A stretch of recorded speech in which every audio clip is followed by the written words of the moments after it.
권미란의 인사이드 아웃 대가의 어깨, 오늘 리서치 아름의 최성환 대표 모셨습니다. 안녕하세요. 네, 안녕하십니까. 네, 대표님. 오늘 먼저 어떤 주제를 가지고 얘기할지 주제부터 보도록 할게요. 주제는 스몰캡 투자, 이기는 투자 습관 N가지입니다. 네, 지금 시장이 이제 점점 조금은 의구심도 있고 불안감도 있고, 네, 2,700선 중반까지 와서 이런 얘기들이 좀 많은 시기인데요. 이럴 때 확신을 가지고 불안 없이 투자할 수 있는 방법을 알고 계신 대표님을 모셨어요. 아유, 네. 제가 뭐를 안다고요. 아, 정말 그 유명세가 있으신 분이신데 아마 기억하시는 분들은 하실 것 같습니다. 그 애널리스트 출신 독립리서치센터의 대표로 변신하신 최성환 대표님이신데요.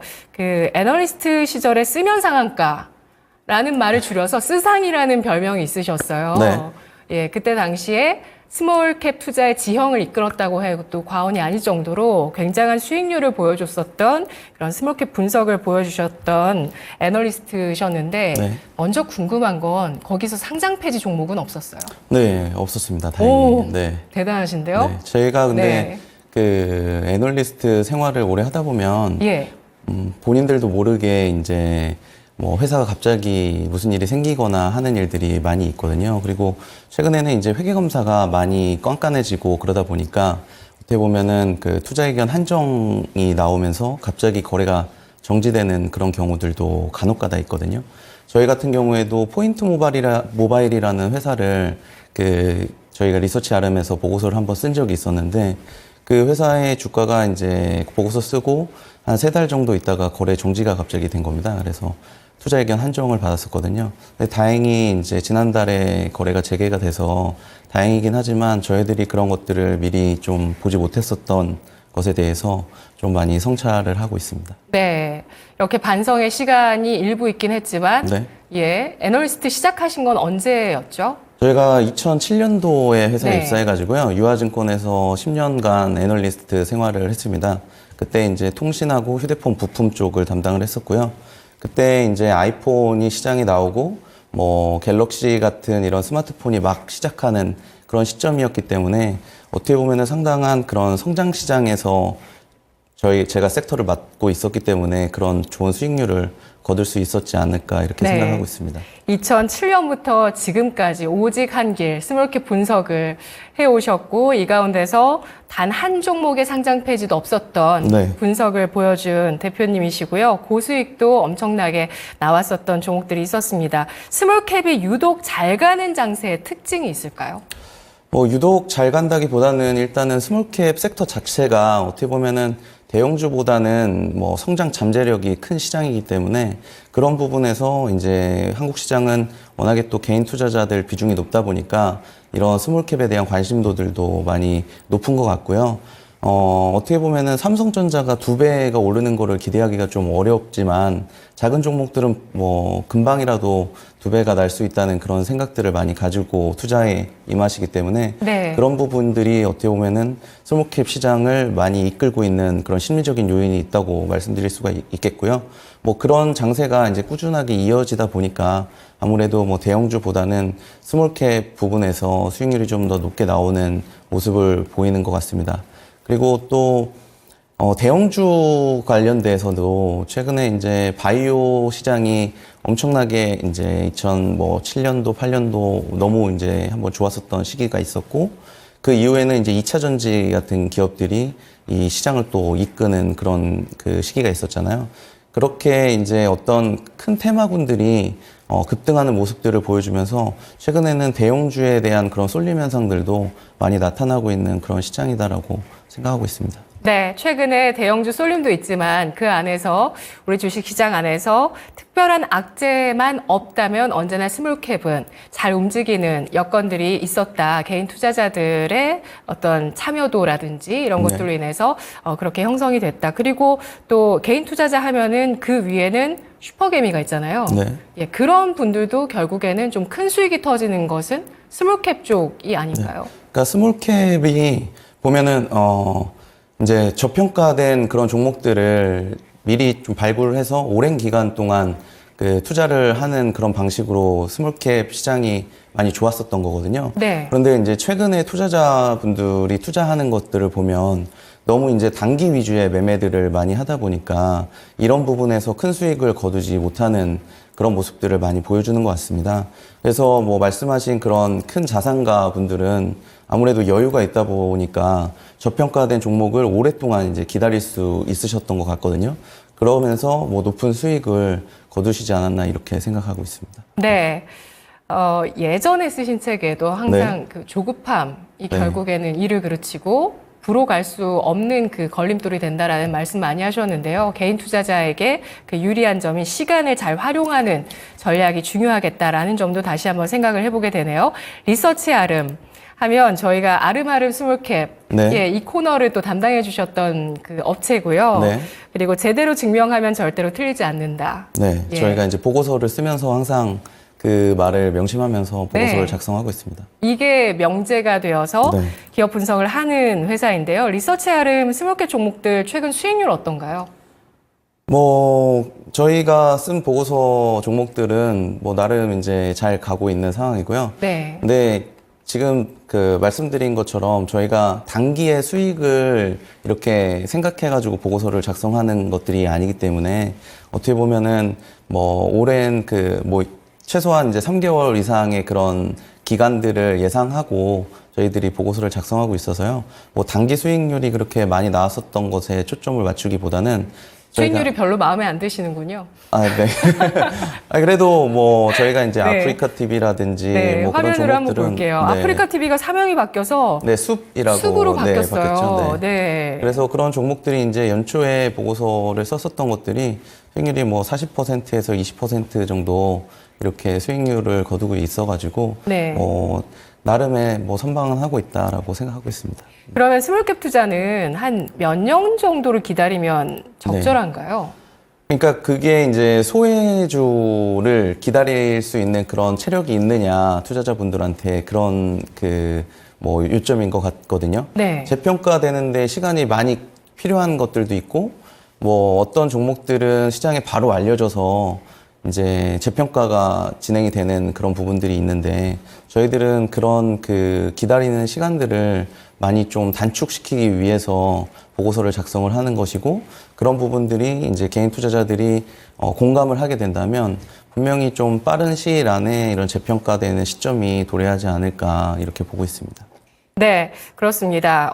정말 본인의 어떤 이야기를 쓰신 그 네. 글에서는 네. 굉장히 이런 과정을 자세하게 써주셨거든요. 네, 주가가 오르지 않게끔 네, 정말 스물스물 물량을 확신을 가지고 네. 예, 어떠한 연구가 끝나고 탐방이 끝나고 그리고 주변인들과의 의견 교환을 통해서 확신이 생겼던 종목이 생기면 네. 그 종목이 소외됐을 때 주가가 오르지 않게끔 정말 네. 잘 물량을 최대한 많이 매집해서 네. 그 종목이 시장에 노출되고 큰 주목을 받을 때 예, 그때 수익이 터질 때 네. 이제 잘 매도하는 것이 네. 부로 갈 수 있는 전략이라고 네. 보시잖아요. 네, 그렇죠? 맞습니다. 네. 그러니까 오늘 샀는데 내일 10%가 오르면 금방 팔고 싶어지기도 하거든요. 예. 그런데 내가 이제 확신을 가지고 여태까지 물량을 모아갔었던 종목이 뭐 1년을 만약에 기다렸다고 치면 그 종목을 10% 먹고 팔지는 않거든요. 그러니까 어떻게 어느 정도 보면은 수익률 나나요? 그거는 이제 뭐 종목마다 틀리긴 하겠지만 예. 그래도 1년을 기다렸다고 하면 아무래도 뭐 한 50% 이상의 수익은 거둬야지 내가 여태까지 기다린 것에 대한 보상이 되지 않을까 하는 생각이 있거든요. 그래서 어떻게 보면은 기다리는 시간들도 다 투자기 때문에 너무 이제 조급함을 가지고서 이 종목 저 종목 이렇게 따라다니는 것보다는 본인이 뭐 잘 알고 있는 분야, 그러니까 본인의 직장과 관련된 산업이어도 되게 좋을 것 같고요. 어떤 부분에서 내가 이런 공부가 많이 돼 있는 그런 부분에서 좋은 종목들을 찾아보는 게 상당히 좋은 투자 방법이지 않을까 이렇게 보고 있습니다. 네. 그래서 이 스몰캡 투자에 있어서는 승부사적인 자질도 필요하다. 그래서 네. 나만의 투자 철학, 내가 노리는 배팅 타이밍에 집중하면서 투자를 해야 된다라고 하셨는데요. 원칙 있는 배팅은 뭘까요? 주식을 움직이는 세 가지 짚어주시죠. 네. 저는 이제 주식 시장에 들어와서 저희 센터장님이 처음에 해주신 말씀이거든요.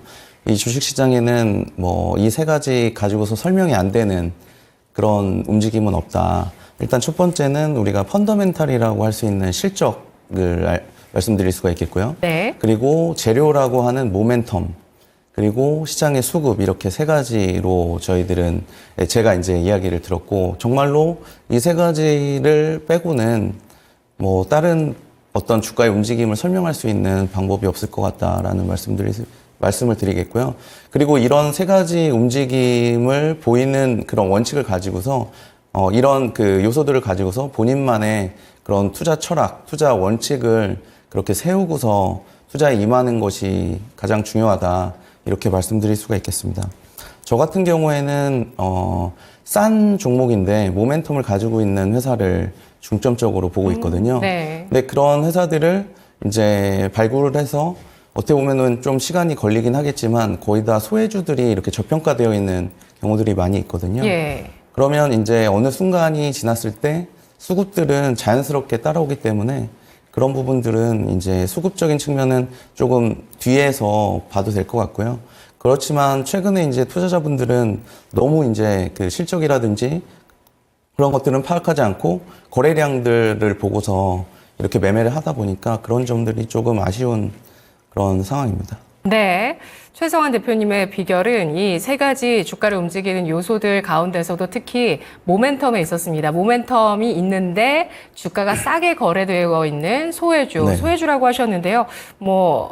그 애널리스트 시절에도 시장에서 한 번도 분석하지 않은 기업을 분석하는 네. 예, 그런 특기를 또 갖고 계셨잖아요. 그런 게 네. 아마 그런 투자 철학 때문이 아니었을까라는 생각이 드네요. 맞습니다.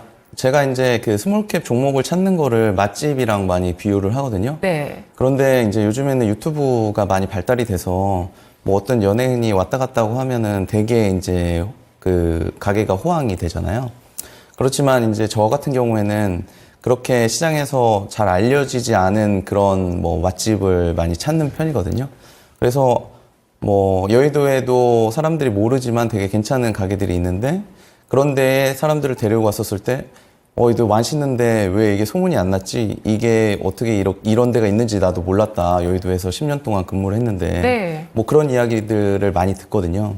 그래서 어떻게 보면은 주식을 찾는 것도 그런 그 어떤 맛집을 찾는 것의 일종이 아닐까라는 생각을 하고 있고요. 그렇기 때문에 이제 종목을 찾을 때도 뭐 다른 사람들이 미리 보고서를 썼다거나 시장에서 많이 소문이 나 있는 그런 기업들보다는 네. 제가 직접 찾고, 그리고 또 탐방을 통해 가지고 내부적인 그런 상황들도 잘 파악을 한 다음에 보고서를 작성하는 편입니다. 네. 주가를 움직이는 세 가지 요소, 실적, 모멘텀, 수급 가운데 모멘텀과 주가가 충분히 싼가, 이것이 가장 중요하고, 실적은 당연하고요. 네. 그러니까 분석하신 기업들이 상장 폐지된 기업이 없는 거죠. 네. 실적이 다 따라줬으니까. 그리고 수급은 자연스럽게 뒤따라오는 요소다라고 보셨고요. 스몰캡을 고르는 기준 원칙을 말씀해 주셨는데요. 그동안 2007년부터 지금까지 스몰캡만 보셨거든요. 네. 올해 스몰캡 판세의 핵심은 무엇일까요? 뭐 판세로 정의를 한다면 뭐 스몰캡만 따로 있는 거는 아닐 것 같고요. 전체적으로 지금 시장에서 관통하는 그런 시장의 그 중요 요소는 네. 저는 AI라고 일단은 보거든요. 상당한 투자 자금들이 이쪽 분야에 머물러 있고 앞으로도 더 투자가 많이 될 부분이고, 지금은 어떤 산업에서도 이 AI를 빼고서는 이야기를 할 수 없을 정도로 네. 모든 산업에서 AI를 도입하겠다고 할 정도니까요. 이런 시장이 이제 지금까지는 AI를 통해서 그렇게 돈을 버는 회사들이 뭐 엔비디아 같은 그런 반도체 인프라 투자가 진행되는 부분들밖에 없지만, 앞으로는 우리가 이제 AI 서비스들을 많이 사용을 하게 되면서 분명히 더 좋은 기업들이 생기지 않을까 생각하고 있습니다. 그리고 네. 두 번째로는 우리나라의 입장에서 지금 미중 간의 갈등을 통해서 상당한 수혜를 보고 있는 그런 산업들이 있거든요. 일단 반도체 같은 부분도 뭐 중국에 대한 첨단 산업 규제를 많이 하면서 반도체 부분도 저희들이 상당한 수혜를 보고 있고, 어떻게 보면은 뭐 바이오라든지 조선 철강들에 이르기까지 상당한 부분에서 지금 수혜를 보고 있는 상황이기 때문에 AI와 관련이 돼 있는데 거기에다가 미중 갈등에 따른 수혜까지 볼 수 있는 그런 기업을 찾는다고 하면 뭐 엄청난 그런 수익을 거두실 수 있지 않을까, 이렇게 보고 있습니다. 네, 최근에 증권사 어떤 자료를 보니까 미국 쪽에서 네. 수입 의존도가 중국이 굉장히 낮아지고 있고, 네. 네, 동맹 국가 쪽으로 높아지고 있는 게 수치를 네. 통해서 확인이 되더라고요. 그럼요, 예, 이런 게 이제 연관이 되어 있다고 볼 수 있고요. 펀더멘털적으로도 이슈적으로도 올해 스몰캡 판세의 핵심은 AI와 미중 갈등이다. 네. 예, 이렇게 요약을 해주셨습니다. 지난 몇 년간 미국에서 공부를 마치고 돌아오신 지 얼마 안 네. 되셨어요. 네. 얼떨떨하시죠? 오신 지 얼마 되셨어요? 이제 2년 반 정도 된 것 같습니다. 네. 2년 반 하고 돌아오신 거죠? 네, 2년 동안 이제 네. MBA 과정이 2년이라서요. 예. 네, 2년 동안 MBA 과정을 다 마무리하고 네. 저한테 자꾸 졸업하셨냐고 또 물어보기도 하더라고요. 졸업 잘했습니다. 어렵지 않으셨어요? 아, 엄청나게 힘들었고요. 힘드셨죠? 근데 제가 미국에 있으면서 또 여러 가지를 많이 배웠거든요. 예. 제가 이제 아무래도 뭐 영어로 수업을 듣는 그런 그 학교에 있다 보니까 교수님의 질문이 이제 막 자주 들어오거든요. 그러면 교수님이 어떤 질문을 할지 그것에 대한 대답은 어떻게 할지를 항상 이제 그 컴퓨터를 켜놓고 작성을 하고 있었어요. 그런데 2022년 뭐 12월 달에 중요한 사건이 있었습니다. 그때 네. 이제 챗 GPT가 처음 시장에 나왔거든요. 그래서 미국에서 이제 친구들 사이에서는 그런 부분들이 많이 빨리 접하게 되다 보니까 제가 그거를 써보고 와, 이런 세상이 이제 열리는구나. 저는 아무래도 교수님의 이제 이야기를 듣고서 뭐 검색을 해보고 구글링을 한 다음에 이제 그거를 어떻게 하면은 이제 영어로 또 조리 있게 이야기를 할지 또 번역기도 돌려보고 하면서 그런 걸 다 만들었었거든요. 그런데 GPT가 나온 이후에는 질문만 넣으면 거기에 대한 대답을 찾을 필요도 없이 대답이 너무 이제 말끔하게 나오고 하는 것들을 보면서 유학 생활이 편해지셨군요. 네, 엄청나게 편해진 그런 네. 어떻게 보면 AI가 효율성을 향상시키는데 가장 큰 목적이 있잖아요. 네. 그걸 체감을 하면서 오. 국내 시장에 이제 GPT에 대한 소개를 처음으로 하게 됐습니다. 그래서 미국에 있으면서도 GPT에 대한 그런 보고서를 국내에서 처음으로 저희가 이제 작성을 했고 네. 그 당시만 하더라도 시장에 뭐 누구도 그 GPT가 뭔지를 몰랐었던 그런 시기였었기 때문에 저희들이 그때 이제 뭐 코난 테크놀로지 같은 회사들을 발굴하면서 또 상당한 그런 모멘텀을 그 투자자분들한테 드릴 수가 있었고요. 그리고 뭐 제가 미국에 있으면서 도로에 최근에 그 전기 공사들이 엄청나게 많거든요. 그래서 그런 것들을 보면서 저희가 이제 재룡전기에 대한 보고서를 그때 작성을 했었고, 뭐 한 6개월 정도 행보를 하긴 했지만 그 이후로 지금은 뭐 보면은 뭐 2만 원 언더에서 지금은 6만 원대까지 올라와 있는 부분이기 때문에 상당한 그런 투자 기회들을 미국에서 공부하면서 거둘 수가 있었습니다. 네. 그리고 한국에서 주식 관련한 사업을 하신다고 해서 그에 대한 관심도 좀 많으셨을 것 같은데 네. 미국 같은 경우는 어떻게 다른가요? 실제로 가보시니까. 일단은 제가 이제 MBA 과정에 있다 보니까 아무래도 뭐 뱅커로 일하는 친구들도 있고 뭐 브로커라든지 뭐 증권사에 일하는 친구들도 있어서 뭐 한국 주식 시장은 어떻게 보냐 너네들은, 그리고 제가 이제 느낀 점들도 많이 있었습니다. 일단은 가장 중요한 부분은 요즘에 이제 왜 한국 투자자들은 한국 주식 시장은 이렇게 오르질 못하는데 미국 주식 시장만 오르냐고 이야기들을 많이 하시잖아요. 제가 어떻게 보면은 미국에 있으면서 그 답을 좀 찾은 것 같긴 하거든요. 그게 뭐냐면 일단은 인구 추이에서 저는 찾을 수가 있다고 생각이 들었어요. 우리나라의 인구 성장률이 이제 연에 뭐 한 3점 초반 정도 되거든요. 아직까지는 성장을 하고 있는 그런 나라긴 합니다. 뭐 많이들 평균 수명들이 올라가고 있기 때문에요. 근데 이제 미국 같은 경우에는 뭐 2억이 넘는 나라인데도 성장률이 3점대 후반 정도가 나오거든요. 그러니까 상당히 이제 인구가 증가하는 속도가 훨씬 더 크고 규모도 상당히 크다라고 말씀드릴 수가 있겠습니다. 일단 이것부터 예. 출발을 해야 되고요. 그리고 미국에는 이제 퇴직연금이 도입이 되면서 오바마 정부 때 전체 그 근로자들의 그 월급 중에서 이제 10%가 의무적으로 이제 퇴직연금에 들어가게 되고, 그 중에 40%가 미국 시장의 주식형 펀드에 투자가 되게 됩니다. 이 40%라는 숫자가 이제 엄청나게 큰 거고, 어떻게 보면은 이런 부분들이 미국 시장을 지탱하는 안전판의 역할을 하고 있다고 생각이 들거든요. 거기에다가 그런 안전판이 있다 보니까 주식시장이 꾸준하게 오를 수가 있는 거고, 그러니까 더 전 세계의 자금들까지 이렇게 끌어모을 수가 있는 거라고 생각이 됩니다. 하지만 이제 한국 같은 경우에는 국민연금이 있습니다. 국민연금도 마찬가지로 근로자의 10% 정도 소득이 이제 그 국민연금에 투자가 되게 되는데, 한국의 국민연금은 국내 주식시장에 투자하는 비중이 20%가 좀 못 미친다고 알려지고 있거든요. 그래서 이런 부분들이 어떻게 보면은 국내 주식시장을 좀 제대로 이렇게 버티고 있지 못하다라고 말씀을 드리겠고, 네. 국내 국민연금도 해외로 투자하는 비중들이 훨씬 더 높기 때문에 이런 부분들이 좀 아쉬운 상황이다라고 말씀드릴 수가 있겠습니다. 그래서 이런 부분들 때문에 한국 시장보다는 미국 시장의 주가 상승률이 더 높은 것이고, 개인 투자자들 같은 경우에도 미국 시장은 이렇게 우상향한다는 거를 개인 투자자들도 다 알고 있기 때문에 1년에 자기가 생각하는 목표 수익률이 뭐 많으면 10% 정도 되거든요. 그런데 한국에서는 투자자분들이 내일 10% 먹어야지 뭐 이런 생각을 가지고서 투자를 하시다 보니까 주식시장이라고 하는 게 좋은 종목을 좀 들고 있는 사람들이 많이 있어야지 시장이 올라가게 되는 건데, 어떻게 보면은 이제 너무 매매만 많이 하다 보니까 이런 부분들에 대해서 좀 주가 지수가 오르지 못하는 요인으로 작용하는 것 같습니다. 네, 미국과 우리나라의 차이점은 그 인구의 규모, 네. 성장 규모가 다르다는 네. 점과 주식시장에 대한 어떤 믿음, 네. 예, 장기 투자할 수 있다 하는 그런 믿음, 이런 네. 것들이 연금을 통해서 네. 예, 있느냐 없느냐라고 볼 수 있을 것 같아요. 밸류에이션에 대해서 국가적으로도 관심을 가지면서 기업 밸류 프로그램 시행 됩니다. 지금 뭐 가이드라인 나오고 있는데 국내 증시 만년 저평가 해소할 수 있을 것이란 기대감이 있는데 네. 저평가 스몰캡 기업들에 미치는 영향은 어떨까요? 네, 일단은 이 밸류 프로그램 자체를 추진하는 것에 대해서는 저는 상당히 찬성을 하고요.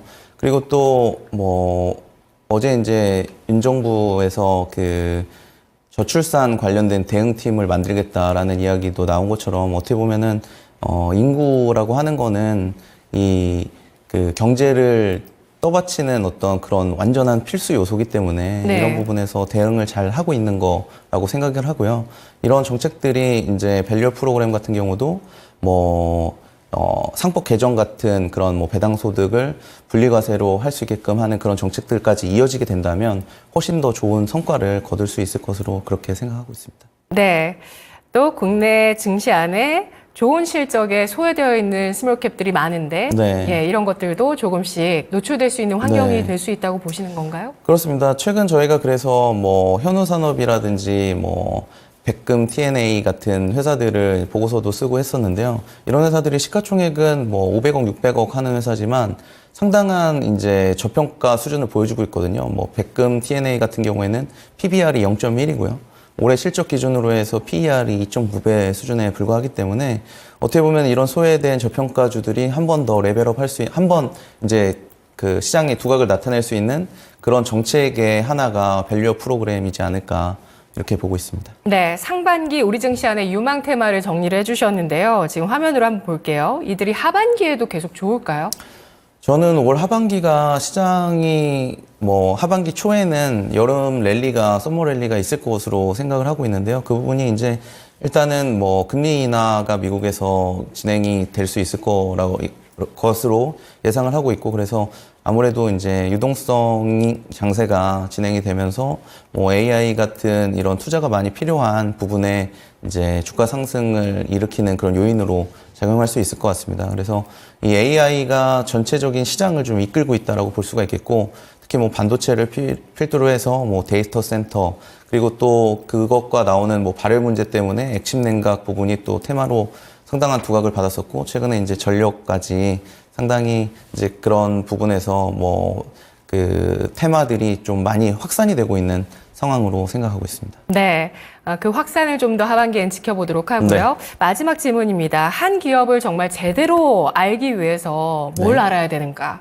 네. 제대로 알아야 제대로 투자한다. 네. 확신을 가질 수 있는 거잖아요. 이거 좀 알아보면서 스몰캡 투자 이기는 투자 습관 네. 정리를 해보자면 어떻게 볼 수 있을까요?